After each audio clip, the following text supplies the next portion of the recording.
ख्रिस्ती समाजातर्फे 10 August black डेचा मुंबईतील आझाद मैदान येथे निषेध करत धरणे आंदोलन. अनुसूचित जातीमध्ये समावेश करण्याची ख्रिस्ती समाजाची मागणी. मुंबई येथील आझाद मैदान येथे 10 ऑगस्ट या ब्लॅक डे दिनाचा निषेध करण्यात आला असून अनुसूचित जातीतून आलेल्या ख्रिस्ती समाजाचं आरक्षण जे धर्माच्या नावावर काढण्यात आले आहे ते अबाधित ठेवावं. याशिवाय इतर मागण्यांसाठी national council of Dalit Christian आणि महाराष्ट्रातील विविध संघटनांच्या मार्फत धरणे आंदोलन करण्यात आले. मुंबई येथील आझाद मैदान येथे national council of Dalit Christian या संघटनेच्या मार्फत संपूर्ण भारतभर 10 ऑगस्ट ब्लॅक डे म्हणून साजरा करण्यात येतो. म्हणून national council of Dalit Christian Maharashtra राज्य या संघटनेच्या माध्यमातून एक दिवसीय धरणे आंदोलन दिनांक 10 ऑगस्ट 2024 रोजी आयोजित करण्यात आले होते. 10 ऑगस्ट 1950 रोजी तत्कालीन दिवंगत राष्ट्रपती राजेंद्र प्रसाद यांनी धर्माच्या नावावर शीख आणि नवबौद्ध यांना एका अध्यादेशाद्वारे आरक्षण जाहीर केले होते. त्या यादीतून अनुसूचित जातीतून आलेल्या मुस्लिम आणि ख्रिश्चन या जातींना धर्माच्या नावावर आरक्षण रद्द करण्यात आले होते.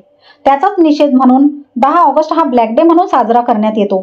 यावेळी आंदोलनात सहभागी झालेल्या सर्वांना दलित ख्रिस्ती आरक्षणासाठी तन मन धनाने वाहून घेण्याची शपथ देण्यात आली.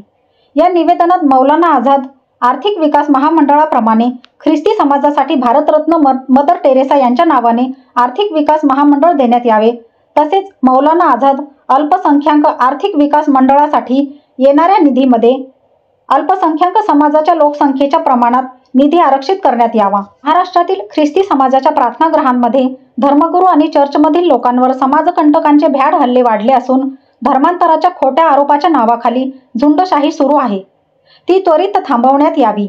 महाराष्ट्र शासनाने ख्रिस्ती समाजाचे तीर्थक्षेत्र असलेले येशू ख्रिस्त यांच्या जन्मस्थळ इस्रायलमधील बेथलहेम येथे जाण्यासाठी प्रवासात सवलत द्यावी. याशिवाय इतर मागण्या देखील करण्यात आल्या आहेत. या आंदोलनाचे निवेदन महाराष्ट्र राज्याचे राज्यपाल, मुख्यमंत्री एकनाथ शिंदे, उपमुख्यमंत्री अजित पवार यांना देखील देण्यात आलेले आहे.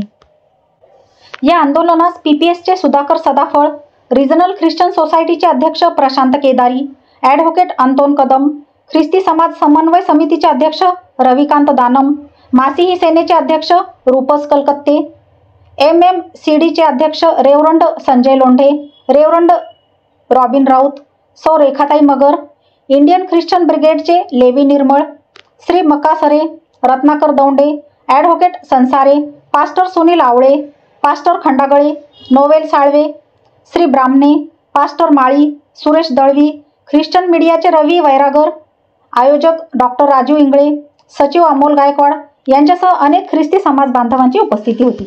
हे आंदोलन आहे, हे आंदोलन केवळ आजपासून सुरू नाही तर अनेक मागील वर्षांपासून सुरू आहे. हे आंदोलन आम्ही आमच्या मागण्या मिळेपर्यंत सुरू राहणार आहे.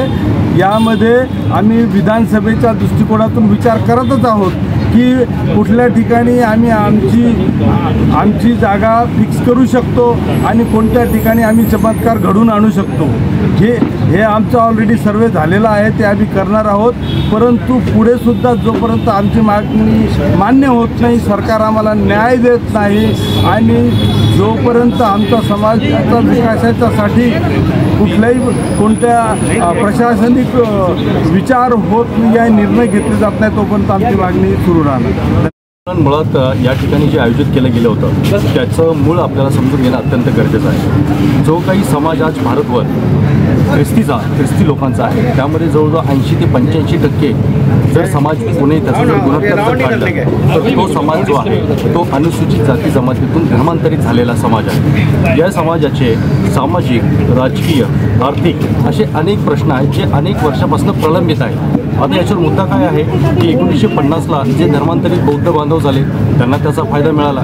त्यानंतर कालानुरूप त्यानंतर काही शीख बांधव आपले धर्मांतरित झाले, त्यांनाही त्यांचा मूळ जातीच्या अनुरूप संविधानिक अधिकार मिळाला. परंतु ख्रिस्ती धर्मीय बांधव मात्र त्यातून प्रलंबित झाले, वंचित राहिले. आणि म्हणून आज या ठिकाणी आम्ही गेल्या 74 वर्षापासून अशा प्रकारचं आंदोलन पूर्ण भारतभर करत आहोत की जेणेकरून आमच्या गरीब समाजाला, आमच्या वंचित समाजाला, शोषित समाजाला प्रतिनिधित्व मिळावं आणि या सगळ्या खाईत सापडलेला समाज जो आहे तो कुठेतरी आशेच्या किरणाने पुढे यावा. आणि आमची मागणीच ही आहे की संवैधानिक हक्कानुसार, जातीनुसार आम्हाला आरक्षण प्राप्त व्हावं. तुम्ही कोणाला पाठपुरावा केला आहे, तिथून काय रिप्लाय आणि पुढची भूमिका कशी असणार तुमची? आमची या संदर्भात केंद्रीय सरकारला मागणी करत आहोत आम्ही की आमचा जो सुप्रीम कोर्टात लढा चालू आहे 2004पासून तो प्रगतीपथावर न्यावा आणि ख्रिश्चन समाज जो मुळापासून दलित समाजातून कन्वर्ट झालेला आहे त्यांना स्थान त्यांना द्यावं. कारण 10 ऑगस्ट 1950ला जो GR त्या काळात सरकारनं काढला होता त्याच्या धर्माच्या नावावर आम्हाला फक्त वंचित ठेवलेलं आहे आणि आम्ही मूळ निवासी आहोत. आम्ही काय पाकिस्तानातून किंवा दुसरीकडून काय आलेलो नाहीत, तर आम्ही मूळ भारतातलेच आहोत आणि अनुसूचित जातीचे आहोत आणि फक्त आम्ही आमचा धर्म बदललेला आहे, आमची जात त्यातून बदलली गेलेली नाही. म्हणून आम्हाला जातीच्या आधारावर संविधानाचा जो अधिकार दिलेला आहे त्याप्रमाणे आम्हाला आरक्षण मिळावं ही आमची प्रमुख मागणी आहे. या संदर्भात आम्ही महामहिम राष्ट्रपती मुर्मू यांना देत आहोत. त्याचप्रकारे महाराष्ट्राचे राज्यपाल यांना देखील या संदर्भात आम्ही निवेदन देत आहोत. महाराष्ट्राचे मुख्यमंत्री एकनाथरावजी शिंदे त्याचप्रमाणे भारताचे पंतप्रधान नरेंद्र मोदी अशा सर्व लोकांना आम्ही निवेदन देत आहोत. तर त्यांनी आमच्या या मागणीचा विचार करून भविष्यात आम्हाला लवकरच आरक्षण द्यावं अशी आम्ही त्यांच्याकडे मागणी करत आहोत. आता ह्या परिस्थितीमध्ये जागृत झालेले, कारण अनेकदा सरकारकडे मागण्या करून देखील आमच्या लोकांना डावलण्यात आलेले आणि खरोखर सोपस्करित्या ख्रिस्ती लोकांना जे दलित आहेत आणि ख्रिस्ती फक्त दलितच नाही तर आदिवासी गावामधले पाड्यामधले देखील जे ख्रिस्ती त्यांना अत्यंत ते बिकट परिस्थितीमध्ये सेवा करत आहेत आणि त्या अशा लोकांना देखील जेव्हा सरकार डावलतं तेव्हा खरोखरच हर एक ख्रिस्ती मनुष्य हा जागा होणार. आता जरी ही थोडक्याने संख्या दिसत असली परंतु नेक्स्ट याला आंदोलनाला यापैकी डबल आणि ट्रिपल संख्येने आम्ही इथे हजर राहणार आहोत. अगस्त 1950 यह दिन अगर आज हम पीछे मुड़कर देखते हैं तो मसीह समाज के लिए और विशेषतः ऐसे लोग जो अनुसूचित जाति में थे लेकिन उन्होंने मसीह जीवन अपनाया, ऐसे लोगों के लिए काला दिन था और है. वजह यह है कि अनुसूचित जाति जिस प्रकार 1950 से लेकर या उससे पहले जो भी उनको तकलीफ हो रही थी उच्च जाति और इस पूरे भारत देश में, लेकिन जब वो मसीह हो जाते हैं तो उनके तमाम अधिकारों को वो नज़रअंदाज किया जाता है और उनकी जो बेनिफिट्स है उनको नहीं मिलते हैं. वजह यही है क्योंकि वो मसीह हो. उस राष्ट्रपति आदेश का जिक्र इस प्रकार है, अगर आप हिंदू होते हैं तो आपको सब कुछ मिलेगा. तो ये भारत देश या अपने संविधान के प्रति ये असमानता है, ये न्याय नहीं है. अगर हम हर एक धर्म को, हर एक जाति को बेहतर न्याय देना चाहते हैं तो सरकार के लिए हम मसीह समाज के द्वारा हम दरख्वास्त करते हैं कि 10 अगस्त 1950 का प्रेसिडेंट आदेश जो है, जो पारा 3 में है, उसको रद्द किया जाए ताकि हम सब समाज सुकून और शांति से इस तमाम बातों का लाभ ले सकें और जो आर्थिक या सामाजिक परिस्थिति में जो मसीह समाज की अनुसूचित जाति के लोग तकलीफ में हैं उन्हें राहत मिले और उन्हें विशेषतः हर एक जगह आरक्षण मिल सके. तो यही बात के लिए हम आज इकट्ठा हुए हैं.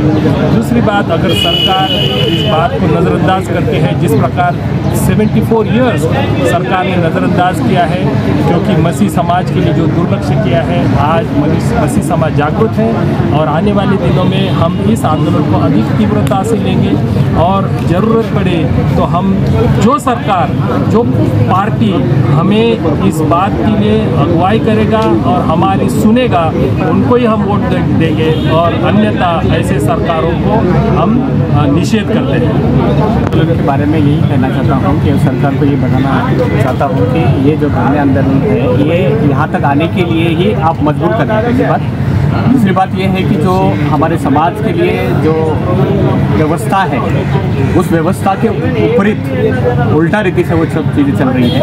तो हम चाहते हैं कि जो ख्रिस्ती समाज है बड़ा शांतिपूर्वक समाज है जो सभी समाजों को आदर करते हुए, संवैधानिक आदर करते हुए और यहाँ पे रहता है. तो हम चाहते हैं कि इस समाज को आप टालें ना, इस समाज को दुर्लक्ष्य रीति से ना देखें क्योंकि अभी समाज के अंदर में समाज में जो सुशिक्षित लोग भी हैं और समाज के लिए जो रात दिन काम करने वाले भी लोग हैं और हम चाहते हैं कि जो समाज के अंदर में जो सुविधाएं हैं, जो सुविधा से वंचित रखा गया है, उस वंचित ना रखते हुए जो संवैधानिक चीज़ें हैं वो हम सभी को मिलने का ये हक है।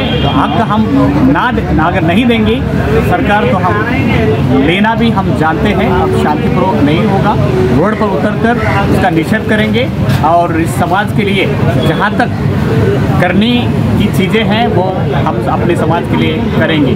जहाँ उतरना है हम रोड पे धरने में देंगे और उतरेंगे भी, और ये भी दिखाएंगे कि नहीं हमारा समाज अभी एकत्रित हुआ है और जो सुविधाएं हो रही है तो सुविधा लेना ये जानता भी है। ये सरकार को हम इस माध्यम से दिखाएंगे।